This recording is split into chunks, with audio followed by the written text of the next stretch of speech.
Morning everybody, it's Monday today, start of another week, 16th of August. Quite good weather over the weekend, not too sunny, but at least it's dry and it looks as if it might be the same for the next day or couple of days anyway. So hope everybody is managing to keep going in the kind of less restricted times. So at church yesterday, things not changed all that much. The rules still are hand sanitizer and mask wearing and keeping information for track and trace. The only rule that's relaxed slightly is that they are suggesting that although there doesn't need to be any distancing at the minute, the Church of Scotland are still suggesting that we keep 1 metre apart, and I think that worked all right yesterday. People were able to sit where they wanted to sit, so people were able to sit beside somebody really yesterday for the first time and have a wee chat. So we're still waiting for official guidance from the Church of Scotland.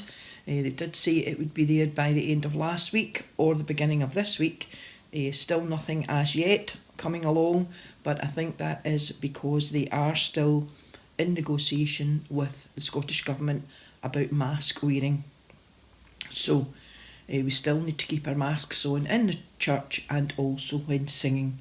But I don't know about anybody else, but I am certainly thinking that it's a wee bit easier being able to stand up now to sing, because I know a lot of people were finding sitting for such a long time was quite difficult. So at least being able to stand 2 or 3 times to sing hymns and at least move your legs a wee bit is helpful to everybody. Apart from that, I don't think there's much else. Good news about Lucy. The chemo that she has had one set of has helped reduce the tumour, and she's starting the next round of chemo today. So the hospital and Gwen are much more positive about Lucy, and keep praying everybody, because prayers are definitely making a difference, and Gwen and Lucy do appreciate all the prayers and all the good wishes and all the kind thoughts that everybody is sending their way. So I don't think there's really much else to report apart from that. Everything seems to be all going tickety-boo, as they say. Let us know if you're needing anything or any information about anything. We are hoping that the church organisations, that's the Coffee Morning and the Craft and Hobbies and the the Hub, will start maybe in the second week of September. So we're kind of making plans for that. So you can put that in your diary. I think that's the 7th, 8th and the 9th of September, Tuesday, Wednesday, Thursday. So I will be starting to make arrangements for that too. So if you are a Coffee Morning regular, you can maybe start thinking about that, although I am waiting for May Steele to come back to confirm that.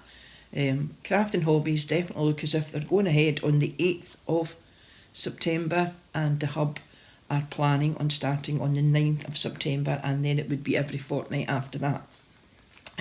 People do need to realise that there still will be rules and regulations that will need to be followed.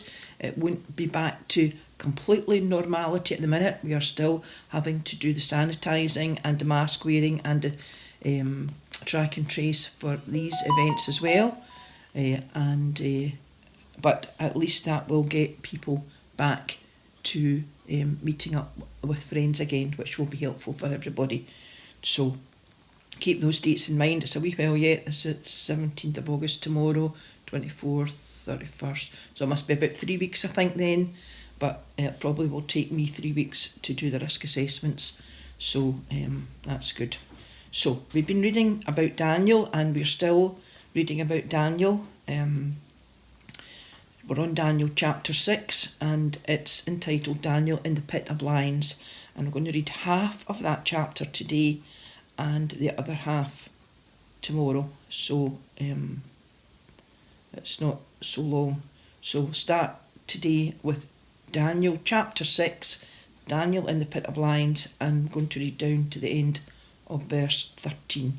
And then tomorrow, I think I will start at verse 13 and read to the end. That's my plan anyway. So I do have a plan. So, Daniel chapter 6. Darius decided to appoint 120 governors to hold office throughout his empire. In addition, he chose Daniel and 2 others to supervise the governors and to look after the king's interests. Daniel soon showed that he could do better work than the other supervisors or the governors. Because he was so outstanding, the king considered putting him in charge of the whole empire. Then the other supervisors and the governors tried to find something wrong with the way Daniel administered the empire, but they couldn't, because Daniel was reliable and did not do anything wrong or dishonest. They said to each other, "We are not going to find anything of which to accuse Daniel unless it is something in connection with his religion." So they went to see the king and said, "King Darius, may your majesty live forever. All of us who administer your empire, the supervisors, the governors, the lieutenant governors and the other officials, have agreed that your majesty should issue an order and enforce it strictly. Give orders that for 30 days no one be permitted to request anything from any god or from any human being except from your majesty. Anyone who violates this order is to be thrown into a pit filled with lions. So let your majesty issue this order and sign it, and it will be in force, a law of the Medes and the Persians which cannot be changed." And so King Darius signed the order. When Daniel learned that the order had been signed, he went home. In an upstairs room of his house there were windows that faced towards Jerusalem. There, just as he had always done, he knelt down at the open window and prayed to God 3 times a day.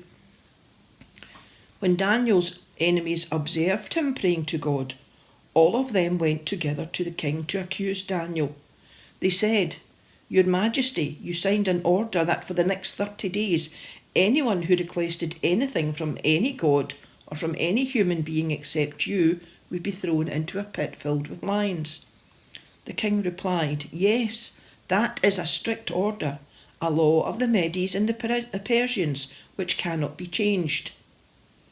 Then they said to the king, "Daniel, one of the exiles from Judah, does not respect your majesty or obey the order you issued.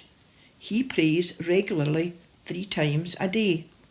Amen. And God bless this reading from Daniel chapter 6, and we will hear the rest of the chapter tomorrow.